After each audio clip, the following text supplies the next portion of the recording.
It's official. DLFM 106.9. Yamamo Akwaba.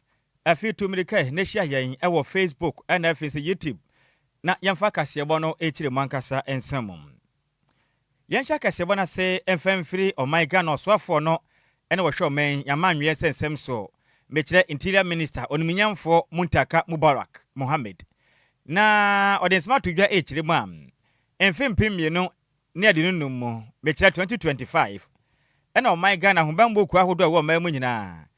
Ebie nka tato ho se Ghana ni biada wo kondo so bakwa ye adwuma awa hombambo ku bia mu no fa wudin kɔ na fa mfiedodo a wadie ka ho ene ho details ahodo pi na fa ka ho kɔ na enyuma ku ahodo no dɔso Ghana Immigration Service ebie nkrata mu Ghana Prison Service ebie omode to honom sanse na Ghana Armed Forces fo nso bia omudie mu